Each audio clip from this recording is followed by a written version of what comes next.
Bismillahirrahmanirrahim. Assalamualaikum warahmatullahi wabarakatuh. Terima kasih atas perhatian dari teman-teman. Baik, untuk praktikum pekan ini kita akan membahas terkait dengan infeksi saluran pernafasan atas. Adapun penyakit yang akan kita bahas pada pertemuan atau praktikum pekan ini yaitu otitis media, sinusitis, dan juga faringitis. Di mana ketiga penyakit ini tentunya kita akan kaitkan dengan penyebabnya yaitu bakteri dan tentunya regimen atau agen yang digunakan untuk terapinya adalah antibiotik. Untuk penjelasan lebih lanjut terkait dengan otitis media, sinusitis, dan faringitis, mari kita sama-sama simak video berikut ini. Selanjutnya ada otitis media. Otitis media sendiri dapat diartikan sebagai inflamasi pada bagian tengah telinga yang diakibatkan oleh disfungsi tuba eustachius. Sehubungan dengan sejumlah penyakit termasuk ISPA dan juga rhinosinusitis kronis. Respon inflamasi terhadap kondisi ini mengarah pada perkembangan transdet steril di dalam telinga tengah dan juga rongga mastoid.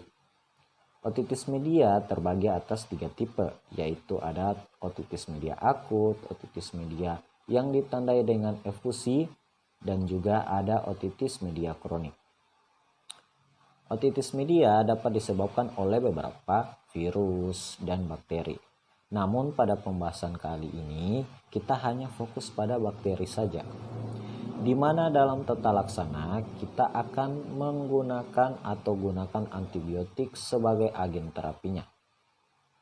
Adapun bakteri yang biasa menyebabkan otitis media seperti Streptococcus pneumoniae, ada Haemophilus influenza, dan Mozzarella catarrhalis. Oke. Selanjutnya ada gejala. Adapun gejala dari penyakit ini yang dialami oleh pasien otitis media yaitu pembengkakan pada membran timpani. Pembengkakan ini disebabkan oleh penebalan cairan pada bagian membran timpani. Selanjutnya ada otorea. Otorea merupakan kondisi di mana telinga mengeluarkan eksudat atau cairan yang diakibatkan oleh penebalan cairan pada membran timpani tersebut. Selanjutnya ada otalgia.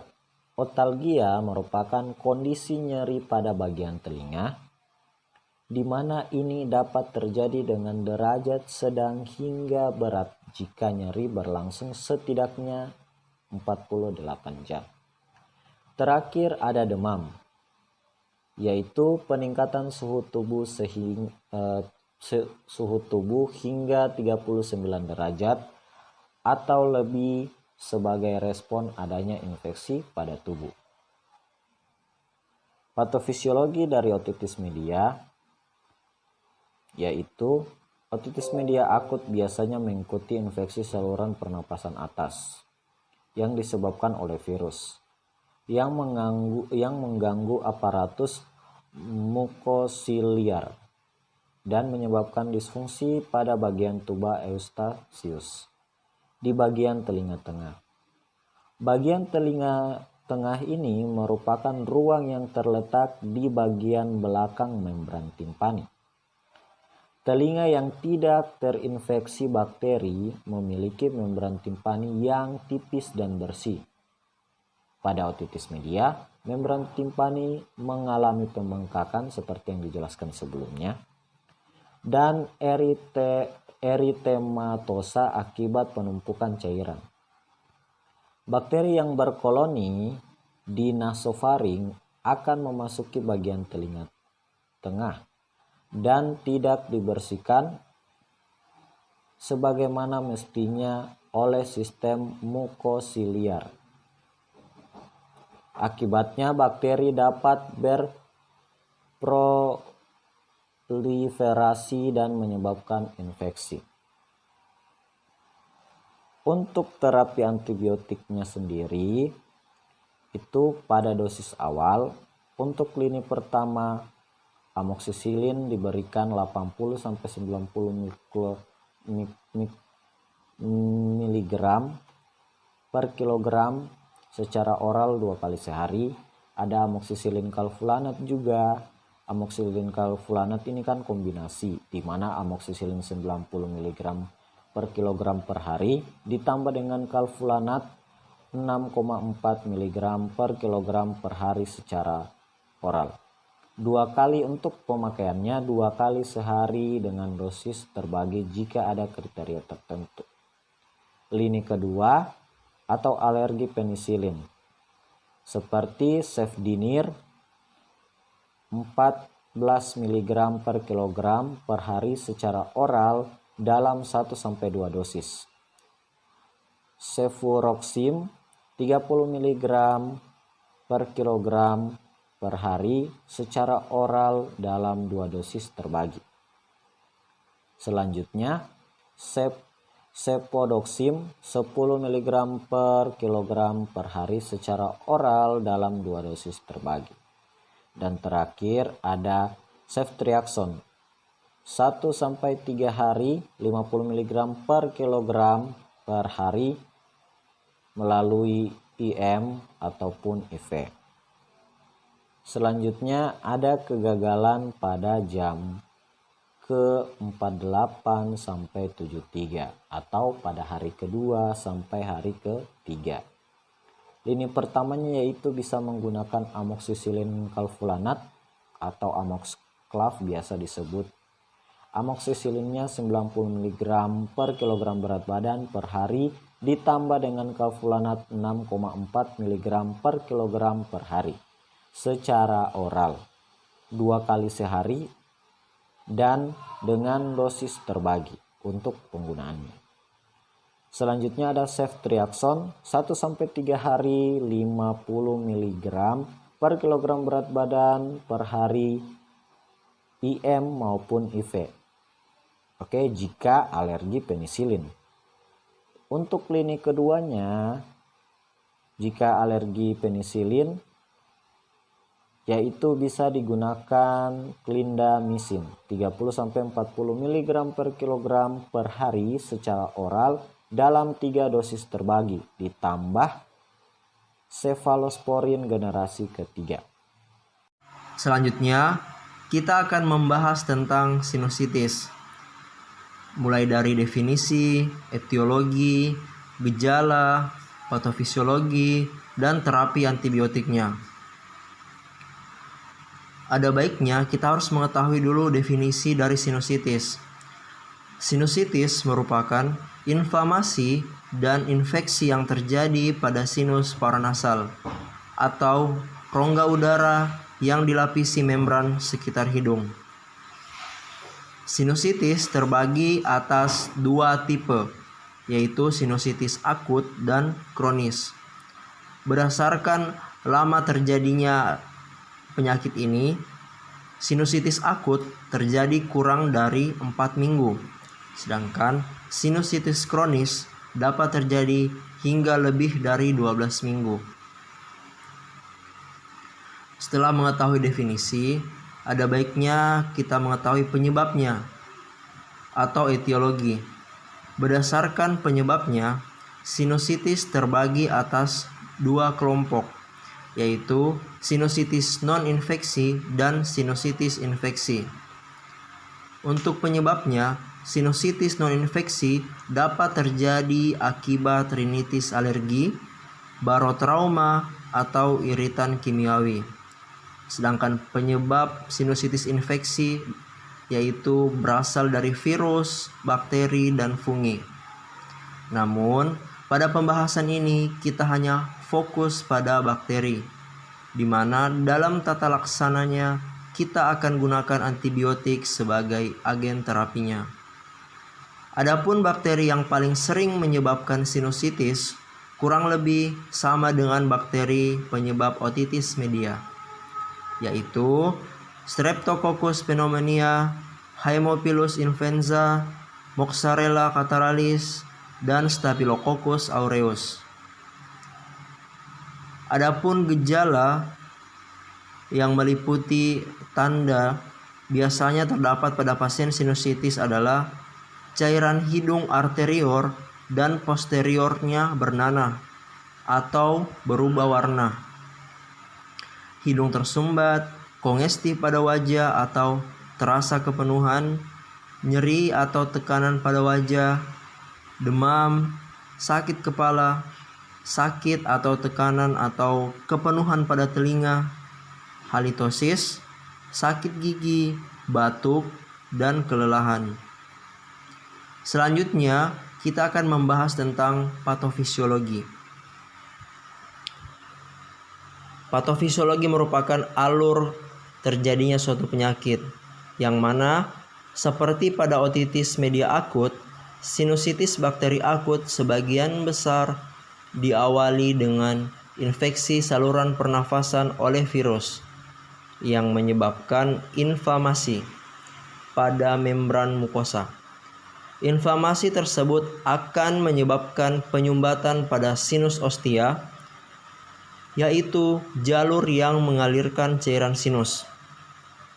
Sekresi mukosa menjadi tertahan dan pertahanan lokal menjadi terganggu, sehingga bakteri yang berasal dari sekitar sinus akan berproliferasi.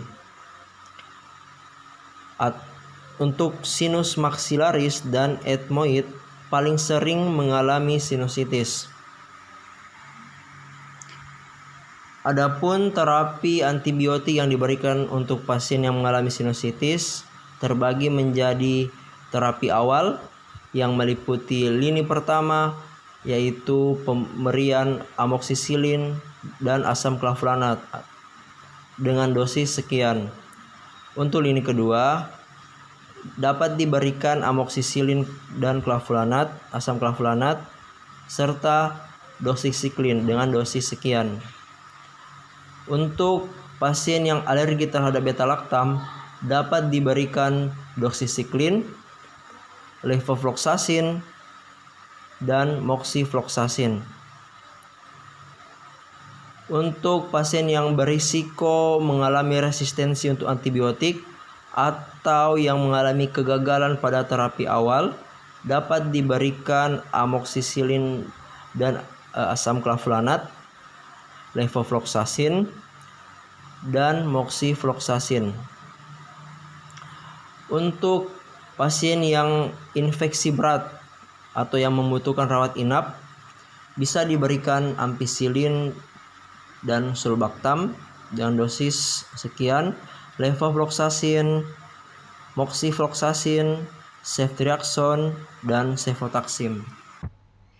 Selanjutnya yaitu faringitis. Tonsilofaringitis atau faringitis merupakan sindrom inflamasi yang terjadi pada orofaring. Penyebaran secara umum dari faringitis ini dapat terjadi melalui kontak dengan sekresi respirasi, tetapi juga dapat terjadi melalui kontak dengan makanan atau vomit, di mana vomit di sini didefinisikan sebagai benda mati yang terkontaminasi dengan agen penginfeksi.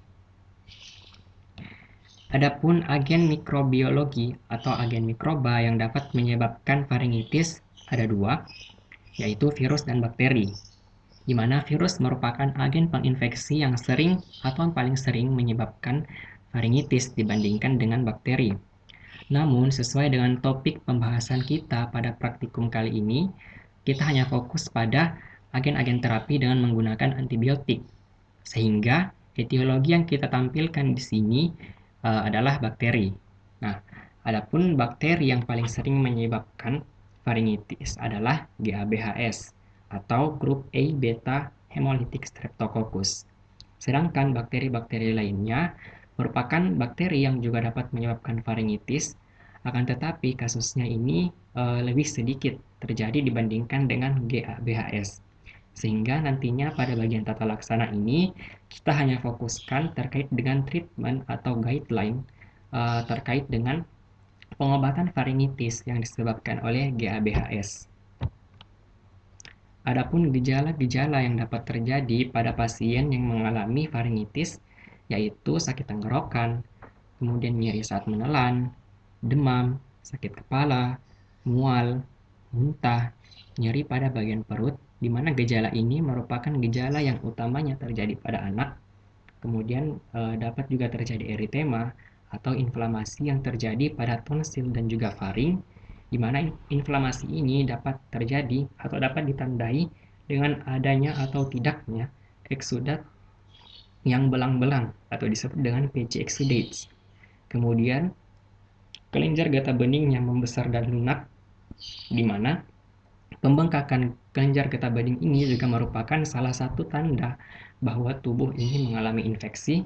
Kemudian dapat terjadi uvula yang membengkak dan memerah, dan juga dapat terjadi petechiae di langit-langit lunak, dan juga ruam scarlatiniform.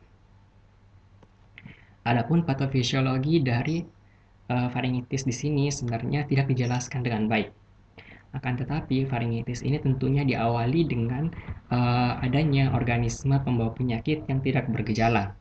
Organisme pembawa penyakit yang tidak bergejala ini dapat berupa virus HIV, kemudian dapat juga berupa virus herpes, rhinovirus, dan juga virus-virus lainnya, ataupun organisme lainnya yang tentunya merupakan organisme pembawa penyakit yang tidak bergejala, di mana organisme tersebut tentunya akan merusak sistem pertahanan sel inang yang pertama, atau termasuk sistem pertahanan sel inang yang paling luar atau lini pertama, di mana sistem pertahanan sel inang yang dimaksud di sini adalah sel mukosa.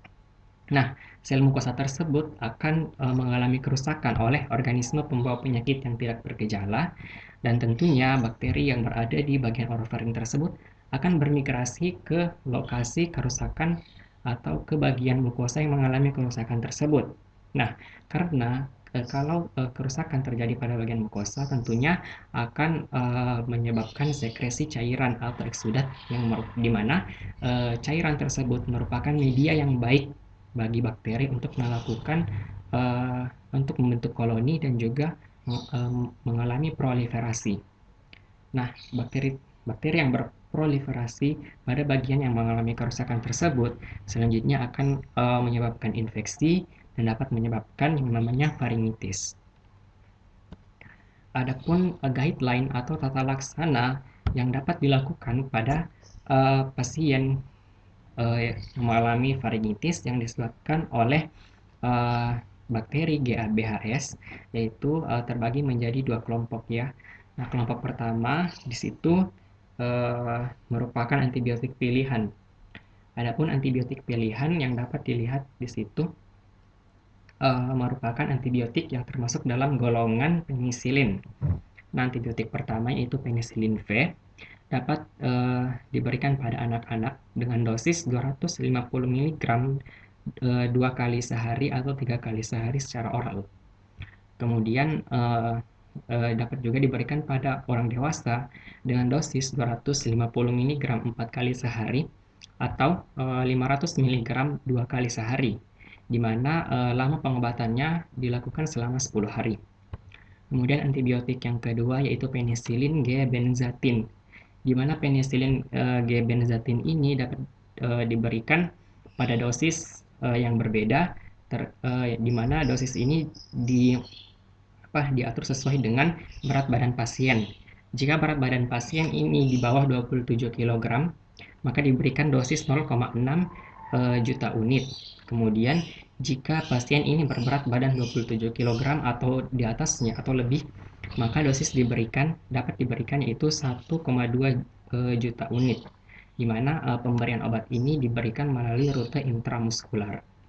Selanjutnya amoksisilin. Nah, amoksisilin ini dapat diberikan pada dosis 50 mg per kilogram sekali sehari dengan dosis maksimal itu 1 gram atau 1000 mg, dan juga dapat diberikan dengan dosis 25 mg per kilogram dengan dosis maksimum itu 500 mg sebanyak 2 kali sehari, di mana lama pengobatannya itu selama 10 hari. Nah, yang selanjutnya di sini ada kelompok pengobatan jika pasien ini ternyata mengalami alergi terhadap penisilin, maka kita dapat menggunakan 5 antibiotik yang mana tertera pada guideline di sini. Nah, yang pertama itu ada cefalexin. Nah, cefalexin di sini dapat diberikan dengan dosis 20 mg per kilogram per dosis, di mana pemberiannya ini dilakukan sebanyak 2 kali sehari secara oral dengan dosis maksimal itu 500 mg per dosis. Kemudian cefadroxil. Cefadroxil ini dapat diberikan dengan dosis 30 mg per kilogram secara oral sekali sehari dengan dosis maksimal itu 1 gram. Kemudian clindamycin. Clindamycin ini dapat diberikan dengan dosis 7 mg per kilogram per dosis secara oral sebanyak 3 kali sehari dengan dosis maksimum itu 300 mg per dosis. Kemudian azitromisin. Azitromisin ini dapat diberikan dengan dosis 12 mg per kilogram secara oral sebanyak 2 kali sehari dengan dosis maksimum itu 500 mg untuk hari pertama, dan juga kemudian dapat diberikan dengan dosis 6 mg per kilogram secara oral sebanyak 1 kali sehari dengan dosis maksimalnya itu 200 mg untuk pemberian 4 hari, di mana pengobatan ini dapat dilakukan selama 5 hari. Dan antibiotik yang terakhir yaitu ada clarithromycin. Clarithromycin ini dapat diberikan dengan dosis 15 mg per kilogram secara oral per hari dengan dosis terbagi atau dibagi dalam 2 dosis, di mana dosis maksimalnya itu 250 mg 2 kali sehari, dan pengobatan dengan azitromisin ini dapat diberikan atau dapat dilakukan sebanyak 10 hari. Nah, selanjutnya kita masuk ke pembahasan terkait dengan mekanisme kerja dari antibiotik yang digunakan dalam infeksi saluran pernafasan atas. Nah, mekanisme kerja dari antibiotik yang telah kita papar sebelumnya, kita akan jelaskan mekanisme kerjanya terkait dengan golongan-golongan dari antibiotik yang termasuk dalam tata laksana dari tiap penyakit dari infeksi saluran pernafasan atas. Golongan pertama yaitu golongan beta-laktam. Nah, golongan beta-laktam di sini bekerja dengan menghambat sintesis dinding sel peptidoglikan yang dimiliki oleh bakteri dengan cara berikatan dengan penicillin binding protein dan enzim transpeptidase sehingga akan menghambat terjadinya proses transpeptidasi yang berlangsung dalam sintesis dinding sel bakteri. Yang kedua, clindamycin. Clindamycin ini memiliki mekanisme kerja yang mirip dengan erythromycin, yaitu berikatan dengan subunit ribosom 50S pada sintesis protein dan sehingga akan menghambat proses sintesis protein pada bakteri. Kemudian tetrasiklin. Tetrasiklin ini berikatan secara reversibel dengan subunit 30S pada ribosom bakteri sehingga menghalangi akses aminoasil tRNA menuju kompleks mRNA ribosom pada lokasi akseptor sehingga sintesis protein ini dapat dihambat. Kemudian golongan selanjutnya adalah fluoroquinolon, di mana fluoroquinolon ini bekerja dengan menghambat replikasi DNA bakteri dengan mengganggu atau mempengaruhi enzim DNA girase atau topoisomerase 2 dan topoisomerase 4, di mana DNA girase ini digunakan oleh bakteri untuk memudahkan proses replikasi DNA, dan juga topoisomerase 4 ini digunakan dalam proses pembelahan sel bakteri. Dan golongan yang terakhir adalah golongan makrolida, di mana golongan makrolida ini bekerja dengan berikatan dengan subunit ribosom 50S sehingga dapat menghambat langkah translokasi yang terjadi pada sintesis protein. Selanjutnya kita masuk ke pembahasan yang terakhir, yaitu interaksi obat. Interaksi obat merupakan reaksi antara suatu obat dengan obat-obatan yang lain ataupun dengan makanan dan juga bahan kimia. Nah, di mana interaksi obat ini tentunya dapat menyebabkan suatu obat memiliki peningkatan atau penurunan efek terhadap suatu penyakit. Nah, adapun contoh-contoh interaksi obat yang kami tampilkan di sini sesuai dengan antibiotik yang digunakan dalam tata laksana infeksi saluran pernapasan atas yang telah disampaikan sebelumnya. Yang pertama yaitu interaksi antara doxycycline dan juga ceftriaxone, di mana doxycycline dapat menurunkan efek bakterisida dari ceftriaxone dengan mekanisme interaksi obat berupa antagonisme farmakodinamika. Sehingga ceftriaxone ini tidak dapat memberikan efek antibiotik sebagaimana mestinya jika tidak diberikan dengan doxycycline. Kemudian tetrasiklin dengan penisilin. Tetrasiklin dapat mengurangi efek penisilin dengan menghambat sintesis protein seluler yang diperlukan untuk penghambatan sintesis dinding sel oleh penisilin. Jadi seperti ini.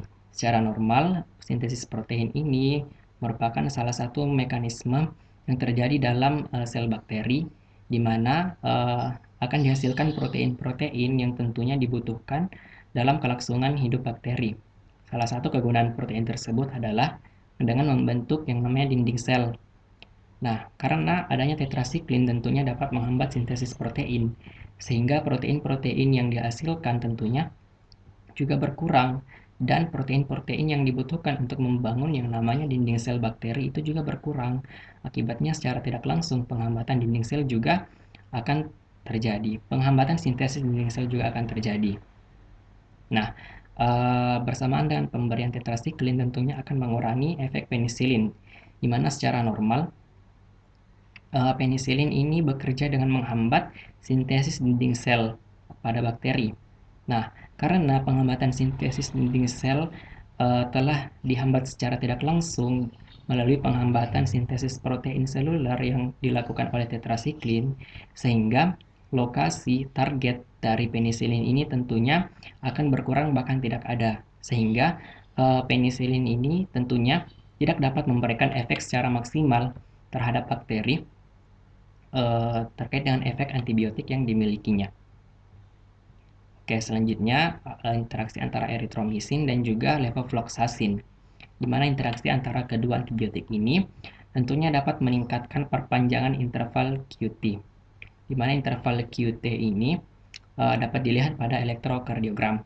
Perpanjangan pada interval QT ini tentunya akan menyebabkan aritmia dan bahkan